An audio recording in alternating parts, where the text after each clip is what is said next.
శ్రీరాముని చరితమును తెలుసుకుందామా? శ్రీరామాయణంలో శ్రీరాముని పాత్ర గురించి మరిన్ని విషయాలు ఈ వీడియోలో తెలుసుకుందాం.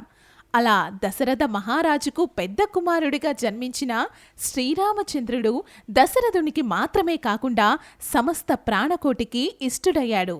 రామ అనే పదానికి అందరినీ ఆనందపెట్టేవాడు అని అర్థం. కులగురువు వశిష్ఠుని వద్ద విద్యాభ్యాసం పూర్తి చేసుకున్న శ్రీరాముడు అమిత పరాక్రమశాలి, సత్యవ్రతుడు, మహా తేజశాలి, ధనుర్వేదంలో అపారమైన ప్రజ్ఞా పాటవములు కలవాడు. వీటన్నిటికి మించి పితృవాక్య పరిపాలకుడు. రాముడు ప్రథమ భాషి, అంటే ఎవ్వరినైనా తానే ముందుగా పలకరించేవాడంట. శ్రీరామునికి చిన్నతనం నుంచి లక్ష్మణునితో ఎక్కువగా కలిసిమెలిసి ఉండేవాడు. లక్ష్మణుడు అంటే రామునికి పరమప్రీతి.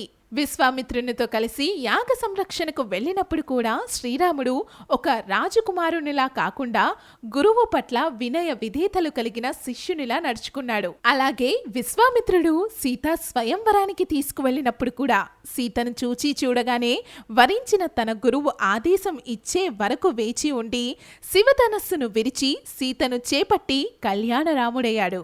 తన తండ్రి దశరథ మహారాజు ఒకరోజు రాత్రి పిలిచి రేపు ఉదయాన్నే నీకు పట్టాభిషేకం అని చెప్పి మరుసటి రోజు ఉదయాన్నే తన భార్యకు ఇచ్చిన మాట కోసం రాముణ్ణి 14 ఏళ్లు అరణ్యవాసం చేయమంటే ఎందుకు ఏంటి అని అడగకుండా పితృవాక్య పరిపాలన కోసం అరణ్యవాసానికి వెళ్ళిన ధర్మాత్ముడు శ్రీరాముడు. అరణ్యవాసంలో రాముడు ఎన్ని కష్టాలు పడ్డాడు, తర్వాత ఏం జరిగిందో తరువాయి భాగంలో చూద్దాం. జై శ్రీరామ్.